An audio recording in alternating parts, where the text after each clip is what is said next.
وہ ایک گناہگار بنی اسرائیل کی اس کی کہانی موجود ہے کہ وہ آیا اور نیکوکار سے اس نے کوئی بات کی تو اس نے اس کو جھٹک دیا، اور وہ اتنا نیکوکار تھا جب وہ چلتا تھا تو بادل اس کے اوپر سایہ کرتا تھا۔ اللہ نے اس کو اتنا نوازا ہوا تھا، لیکن گناہگار کو دیکھ کر کے اس کے اندر نفرت کے جذبات پیدا ہوئے۔ اس نے کہا میرے سے بات نہ کر، پیچھے ہٹ جا۔ اللہ اکبر۔ تو وہ بیچارہ بڑا رویا کہ مالک میں اتنا گناہگار ہوں کہ تیرے پاک بندے مجھے اپنے پاس بٹھانے کے لیے بھی تیار نہیں۔ دل ٹوٹا، شکستگی پیدا ہوئی۔ کہا لیکن مالک تیری مرضی، اور واپس پلٹا۔ لیکن جب واپس پلٹا تو وہ بادل کا سایہ جو اس نیکوکار پہ تھا وہ سایہ اس گناہگار کے سر پہ آ گیا۔ تو وہ کرم نوازی جس پہ فرما دے، اس کے سارے بندے ہیں۔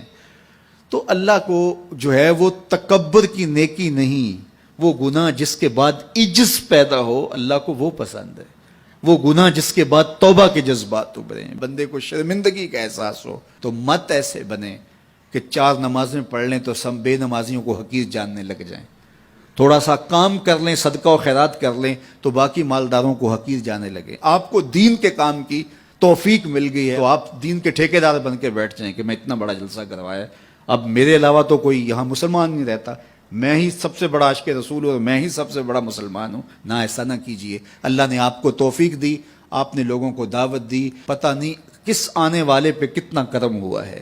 یہ تو ان کی رحمتیں ہیں، وہ جس پہ چاہے جیسے چاہیں برس جائیں۔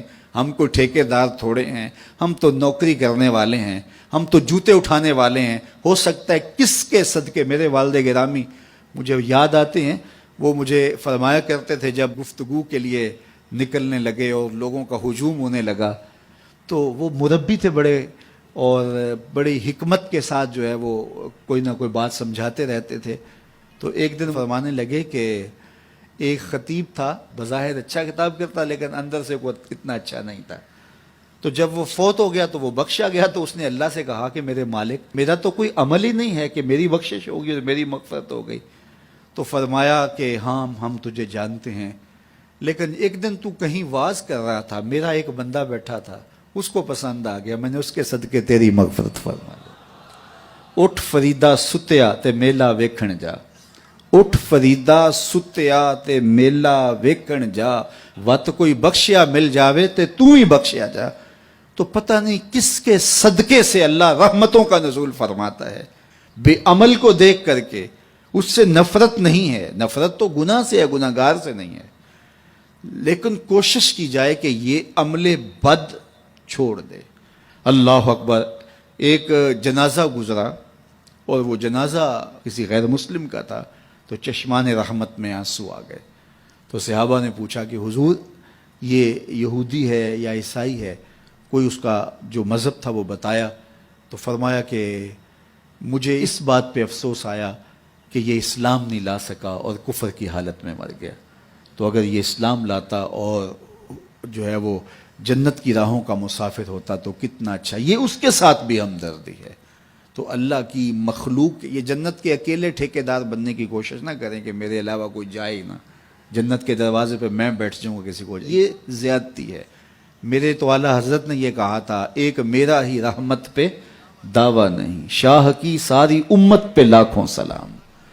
تو اس لیے امت سازی کی ایک تو کوشش کریے، اپنے اندر باہمی چھوٹے چھوٹے نزاع اختلاف، یہ انسانی فطرت ہے، انسان کے اندر طباع کے اندر اختلاف ہے، ترجیحات کے اندر جو ہے وہ اختلاف ہے، اپنے اپنے مزاج کے اندر تفاوت ہوتا ہے۔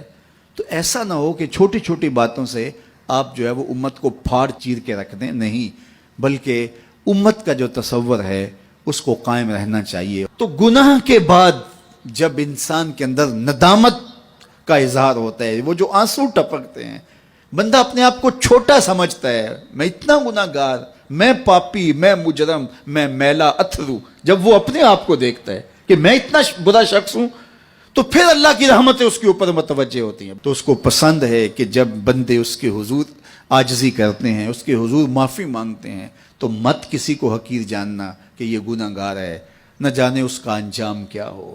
کتنے گناہگار ان کا آخر اچھا ہو جاتا ہے، کتنے نیکوکار ان کا آخر اچھا نہیں ہوتا۔ انما الاعمال بالخواتیم، وہ تھی تو فاحشہ عورت لیکن ایک کام کیا کہ ایک کتے کو پانی پلا دیا، اپنے دوپٹے سے جوتا باندھ کر کنویں میں لٹکایا اور اس کو پانی پلا دیا۔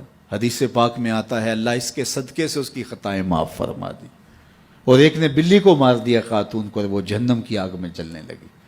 اس لیے کون کس کا انجام کیا ہوتا ہے؟ ہمارے بزرگ فرماتے ہیں کہ بچے سے پیار کرو کہ اس کے گناہ کم ہیں، اور بڑے سے پیار کرو اس کی نیکیاں زیادہ ہیں، اس کی نیکیاں زیادہ ہیں۔ چھوٹے سے اس لیے پیار کہ اس کے گناہ کم ہوں گے، اور بڑے سے اس لیے پیار کہ اس کی نیکیاں زیادہ ہوں گی۔ اور اسی طرح جو ہے وہ خیال کرو کہ ہو سکتا ہے اس کا انجام بخیر ہو جائے اور اس کا آخر کتنا خوبصورت ہو، تو مت کسی کو حقیر جانیے گا۔ ایک میرا ہی رحمت پہ دعویٰ نہیں، شاہ کی ساری امت پہ لاکھوں سلام۔